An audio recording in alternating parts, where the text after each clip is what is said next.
What is up, YouTube? Scott here again. I've been asked quite a bit recently after my long form and my 5-minute Nikon ZF review.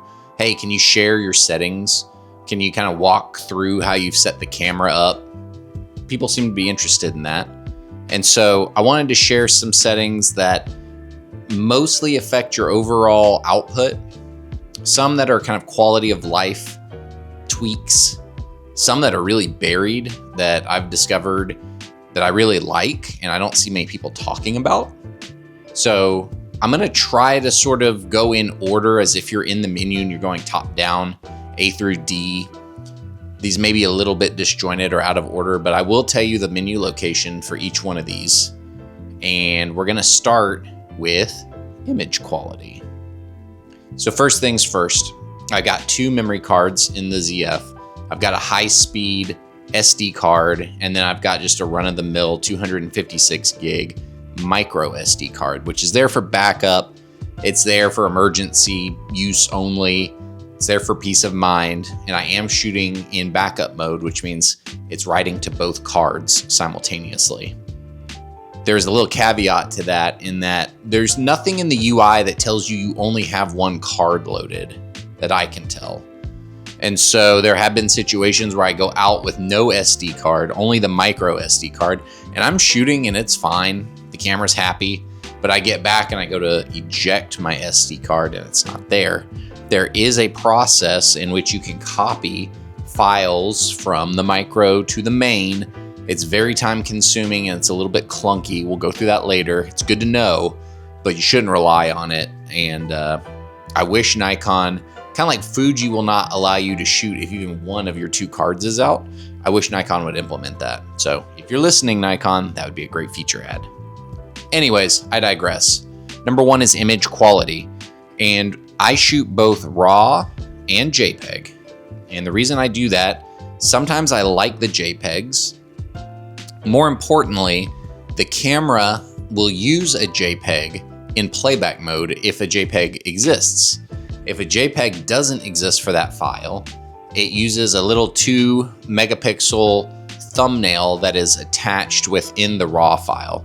So if you're punching in playback and you're looking for critical focus and you're trying to figure out if you nailed that shot, it's a lot easier if you have a JPEG on the same card or even on a different card. It'll load it from whichever card it finds it on, and it will display the JPEG instead of that little 2 megapixel file. So you can punch into it and you can get all 24 megapixels and see, is your photo really sharp? Is it really in focus? It's a much better tool than relying on the embedded little 2 megapixel that the RAW gives you. So we're gonna shoot RAW and we're going to shoot JPEG. So the setting here is RAW+JPEG /HEIF fine with a little star, okay? So that's what we've got selected. Now, when we go down to RAW recording, I only shoot high efficiency star RAW on all of my Nikons. This is an excellent file format that does have compression. It is lossless. And I have compared this file to the best quality RAW that the camera can take. And I can find absolutely no difference 99.9% of the time. And I say that without hyperbole. If you own a Nikon Z camera and it supports high efficiency star RAW shooting, you should be using it, full stop. I will argue to the death with you over this. We're moving on with life. Set it right now if it's not set. Let's keep going. White balance. This can go a couple of different ways. I actually shoot the ZF on a little bit different white balance than I do my Z9. And on the ZF, I use auto to keep warm lighting. And I think that's just a way, the style that I shoot the ZF, the way that I edit the photos off of the ZF tend to be a little bit warmer than my Z9 files. And so shooting auto 2 trends the files a little bit warmer, and for RAW processing, it gets me closer to the output that I was originally intending to get to anyways. So auto 2, keep warm lighting. Active D lighting. This is something I've actually experimented with quite a bit. I'll probably end up making a video on it at some point because it's pretty interesting the way that it works. All you need to know is I leave it on auto. What this setting does is it's evaluating an entire scene. It's evaluating the highlight, brightness, and the shadow darkness. And if it's a high dynamic range situation, it's going to automatically pull a little bit of the highlights back, and it's going to automatically pull a little bit of the shadows up, and it actually bakes that into the RAW file. You can put this on high and get the most out of it, but you're going to actually get files that have lower contrast. And so I only use it on auto because it really only kicks into high in extremely high dynamic range situations. You don't want to use that for every situation. I'm very happy with it on auto, and I suggest this is one of those things that you play around with, see what you're happy with. But after a lot of testing and a lot of tweaking, I settled on auto and I haven't looked back. Then you've got long exposure, high ISO noise reduction. I keep both of these off. I really don't want the camera doing noise reduction for me on my RAW files. And these will actually affect your RAW files a little bit. And it can actually introduce some banding in certain situations. It creates things that will show up from time to time that are extremely hard to troubleshoot. And then once you start digging into it, you'll notice one of these settings is probably turned on and was the cause of all your grief. You should be doing your noise reduction on your computer in post-processing with a program that is built from the ground up to do that. I'm just not a fan of doing it in camera, and so we're leaving both of these options off.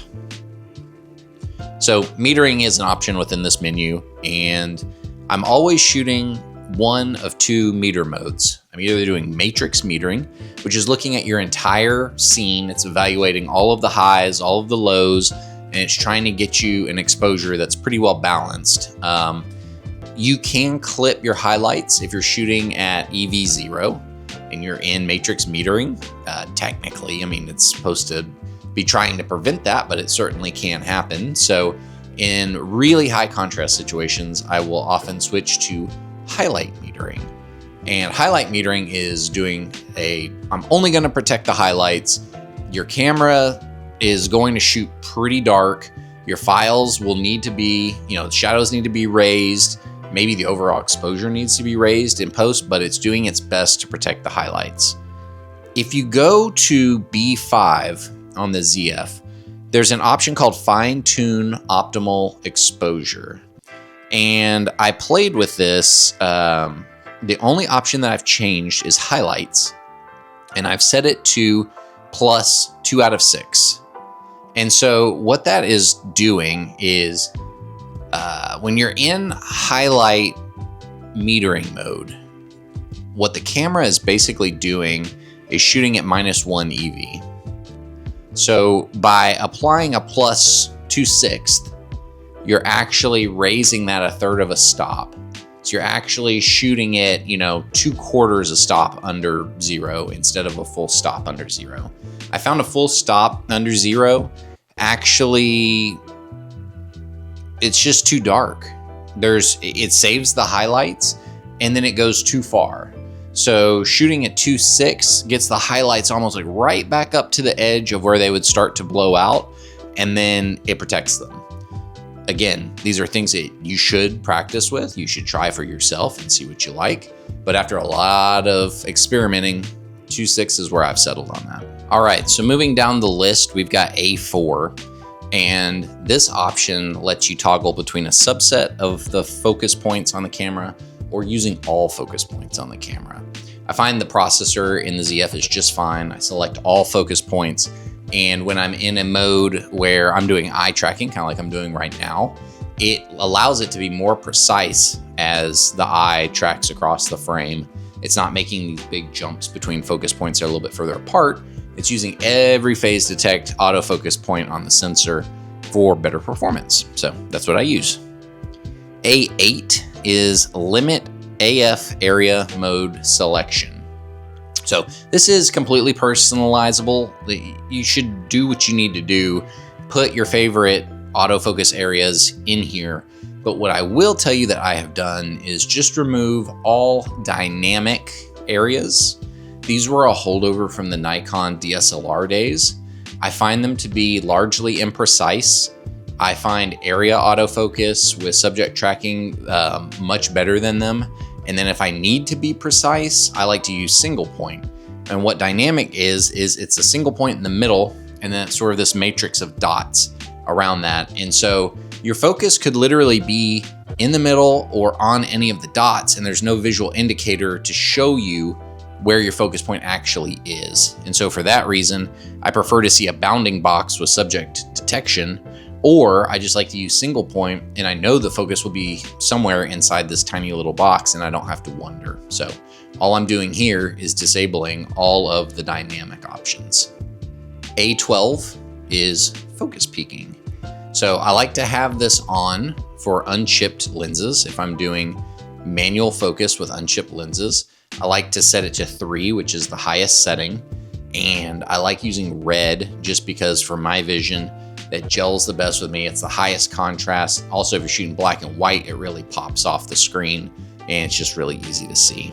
So in the C settings, really the only thing I'm gonna touch on is C3, which is your power options. The only thing I've customized here is the power off delay, and I like to have that on 30 seconds. A lot of people like to have that on longer. I have found on the ZF, I will accidentally take photos. I've got the soft touch shutter add-on shutter button, and it's really easy just to take photos when it's on my hip and hanging from my shoulder. And if I leave this for more than 30 seconds, I get a bunch of blurry diagonal from the hip shots that I didn't want. I figured taking those shots is using more power than if the thing was in standby and not being used at all. So 30 seconds and we're powering the camera off. Now, again, this is just standby. Tapping the shutter as I bring the camera back up to my face turns it right back on and gets me where I need to be. So in D, we'll touch on D5. This is your shutter mode. This is basically saying, do you want full mechanical shutter? Do you want electronic front curtain? Or do you want auto, which is a blend of those two? Nikon has said that in certain shutter speed ranges, it's actually better to go full manual and disable the front curtain electronically, because having the electronic front curtain shutter on actually degrades the bokeh. And so what Nikon is offering you here is, hey, we know what that range is. We will go full manual when it's best, and we'll let electronic front curtain run when it's best. And so far, I really haven't seen the kind of banding or bokeh degradation that you might expect if you were just running electronic front curtain all the time. So we just leave that set to auto. Seems to work good. We're not gonna mess with it. D6 is extended shutter speeds in manual mode. So far, I see no reason why this shouldn't be enabled. If you have it turned off, your longest available shutter speed is 30 seconds. If you have it turned on, your longest available shutter speed is 900 seconds. That is a vast difference, and it makes your camera far more capable to have that available to you. Now, if you don't want to see those shutter speeds or bulb speeds or whatever show up, if you're rolling your command wheel, I can see, hey, I never do anything longer than 30. Okay, maybe you can turn it off. If you do astro or any sort of longer than 30-second photography, go ahead and flip this on. There's no reason not to. F4 is touch FN, touch functionality. This is completely up to you. I have this turned off. I don't ever want to have my nose or my finger or anything accidentally changing settings on my rear screen. I've got kind of a big nose, and when I bring the camera up to my face, my nose is the first thing that touches the screen. My first camera with a touch screen long ago, I noticed some really funky behavior was happening, and I figured out it was because of my big nose smashing on the screen as I was trying to shoot. And so every camera I've ever had since then, all touch functionality gets turned off. This could be useful. There is a way that you can use your left hand to control the focus point on the side of the screen. And I know a lot of people actually like to do that. That's great. Just experiment. Everybody's face is different. Now, I will say on my ZF, I actually like shooting with that back screen flipped around and completely closed so the leatherette is facing out. One, that keeps my screen clean and safe, and two, the leatherette feels much better against my nose than a cold LCD screen. There's two options in the playback menu that I think are worth a look. So picture review, off, turn it off. Every camera you own, you do not want the picture you just took popping up in your EVF or on the LCD the moment you take it. We'll go back and look at our pictures later, but that only slows the process down. It screws up high-speed shooting. It's just not good in terms of the workflow. Turn it off. Then we've got auto rotate pictures. I like to keep that on. That way, if I'm shooting portrait and I have the camera rotated in portrait mode, I actually see the full picture. And if I put it back in landscape mode, yes, it shrinks it down, but the picture's not sideways when I'm holding the camera in landscape mode. So for me, it's a little bit of a no-brainer to keep auto rotate on. I like to have airplane mode on 95% of the time. These cameras are always looking to connect to their app. If you've ever set them up to sync with your smartphone, they are always looking for your smartphone. The Bluetooth is always going. And if you have airplane mode off, it's turning every wireless radio in your camera off. It's turning off the Wi-Fi chip and it's turning off the Bluetooth module. I have found over time, this creates a pretty dramatic battery life savings. So unless I'm downloading something via the app or I'm trying to control my camera via the app, airplane mode is on all the time. Lastly, for my menu, this is something you can customize to your heart's desire.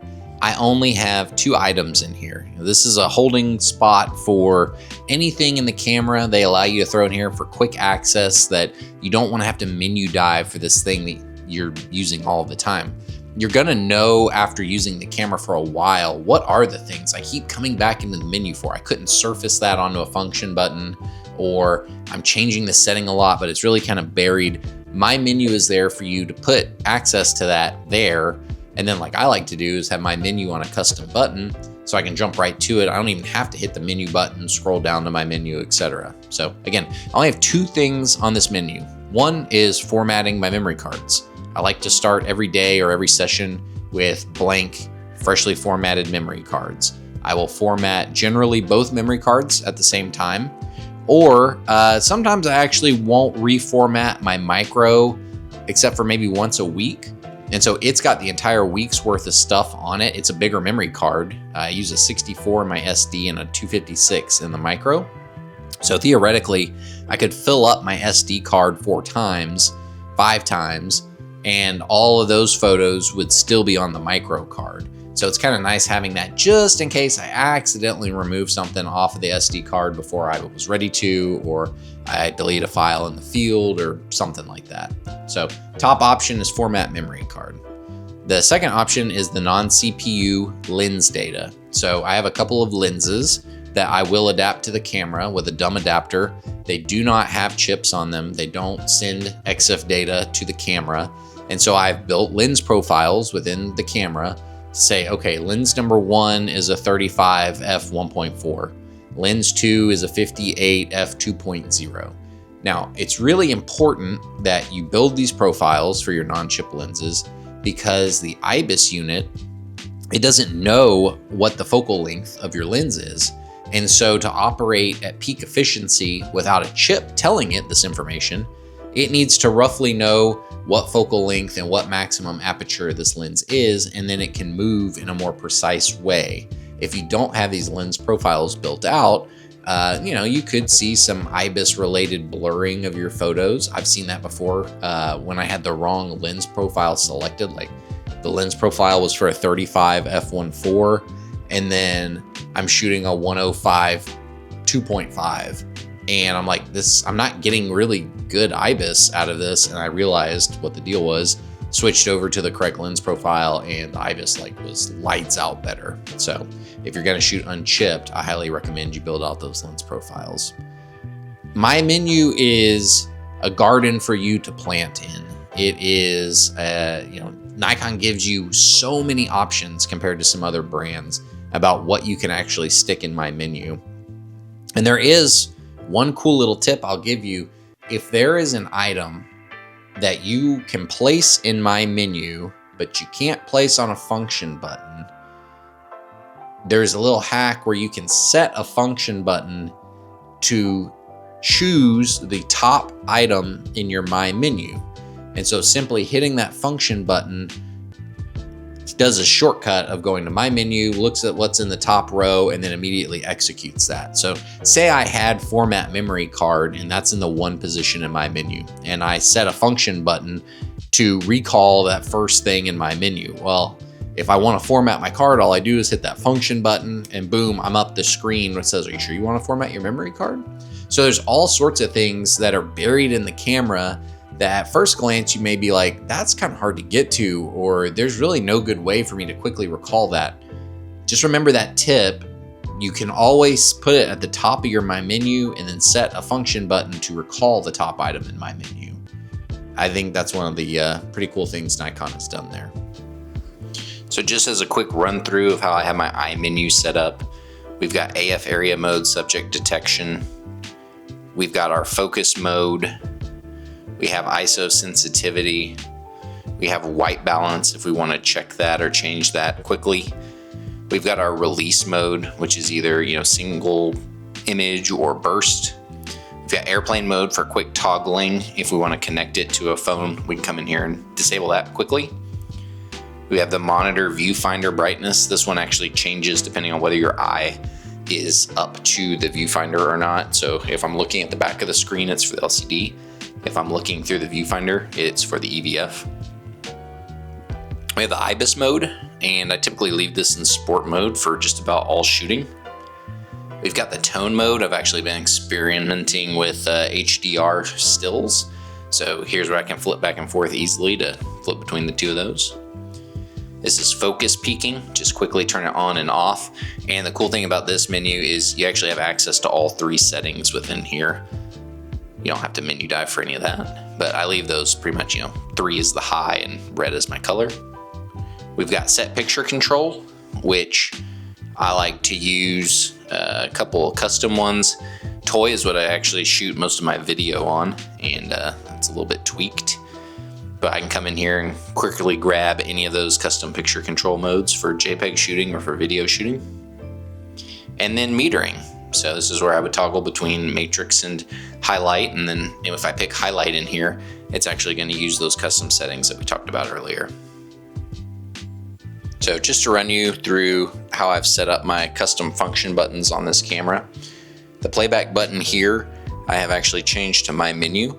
So if I want to get in and quickly format a memory card or pick a non-chipped lens from my list, I can do that there. My AEL button here has been changed to AE lock only. And so basically I have to hold the button. You can see it changing here. But as I hold the button, it's gonna hold that exposure value, and then I can move the camera around and still use the shutter button to pop off a photo at that value.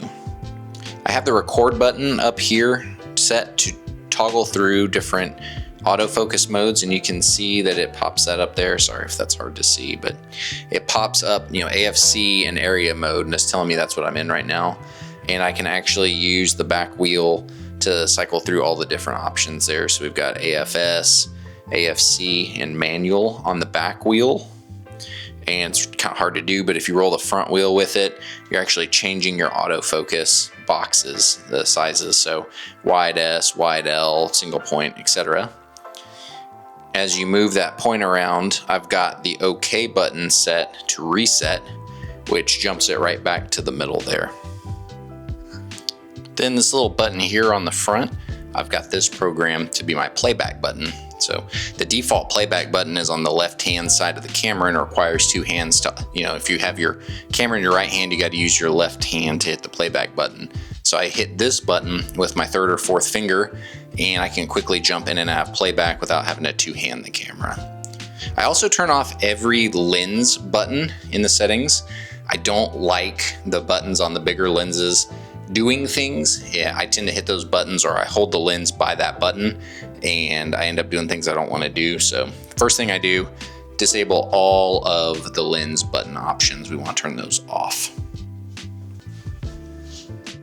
So that's basically it from a stills perspective. This is how I've got my ZF set up for maximum functionality for me, for maximum image quality through a variety of scenarios. I probably missed something that you love, so I would love to hear that in the comments. If there's a custom setting that I didn't discuss and you think is vital for other Nikon shooters, please, by all means, drop that in the comments. I look forward to that conversation. I always look forward to learning about maybe things I've overlooked in the past, or, you know, a functionality that I never knew about. For instance, that highlight metering offset was something I just randomly stumbled upon on a forum one day. And once I start playing with it, I'm like, this is brilliant. I've been shooting the Z9. I wish I had known this for the last 2.5 years, because the Z9 also has that function. So the more videos like this that we put out there, the more the community gets to learn and the more we get to bounce ideas off each other. And so I think that's what this is all about, right? Thank you for hanging out with me today. I appreciate the feedback that I get. You know, this is a video I'm making directly because multiple folks said, hey, would you mind doing this? So here we go, we're doing it. Any ideas for future videos, drop those in the comments too. If this video was helpful to you and you learned something today, give it a like, subscribe to the channel if you'd like to. If you don't want to, I'm fine with that too. Until I see you next time, thanks for hanging out, and we'll talk soon.